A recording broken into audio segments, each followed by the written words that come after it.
പശുവിന് വൈക്കോലിട്ട് കൊടുക്കുന്നത് പോലെയാണ് കുഞ്ഞു മക്കളുടെ മുന്നിലേക്ക് മിഠായി വിതറി കൊടുത്തത്. ശരിക്കും ഒന്ന് കൈ കൊടുക്കാതെ മിഠായി ഡെസ്കിലിട്ട് കൊടുത്തതിനെ ഇപ്പം ന്യായീകരിച്ചുകൊണ്ട് വി മുരളീധരൻ MLA രംഗത്തെത്തിയിട്ടുണ്ട്.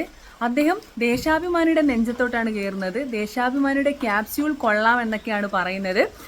ദേശാഭിമാനി കുട്ടികളുടെ ഉള്ളിൽ പോലും, ദേശാഭിമാനിയല്ല കമ്മ്യൂണിസ്റ്റ് പാർട്ടി കുട്ടികളുടെ ഉള്ളിൽ പോലും വർഗീയ വിഷം കുത്തിവെക്കുകയാണ് പോലും.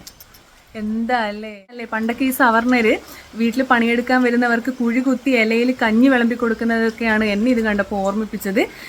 ശരിക്കും പറഞ്ഞാൽ ഒരു മനുസ്മൃതിയൻ സംഘപരിവാറുകാരനാണല്ലോ. മനുസ്മൃതിയെ നെഞ്ചിലേറ്റുന്ന സംഘപരിവാറുകാരനായതുകൊണ്ട് അത്ഭുതപ്പെടാനേ ഇല്ല. എന്തായാലും കൊള്ളാം.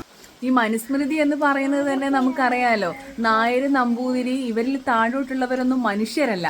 ശരിക്കും പറഞ്ഞാൽ മനുസ്മൃതിയില്ലേ, താഴ്ന്ന ജാതിക്കാരായ തീയരോ ഈഴവരോ പുലിയരോ ഒന്നും മനുഷ്യഗണത്തിൽ പോലും അവരെ കൂട്ടുന്നില്ല. അങ്ങനെയുള്ളതാണ് ഈ മനുസ്മൃതി. ആ മനുസ്മൃതി നെഞ്ചിലേറ്റുന്നവർക്ക് ഇതിലപ്പുറം ഒന്നും ചെയ്യാനുണ്ടാവില്ല. അതിൽ അത്ഭുതപ്പെടാനൊന്നുമില്ല. പക്ഷെ കഷ്ടം തന്നെ, കേരളം ഇതൊന്നും സഹിച്ചെന്ന് വരില്ല.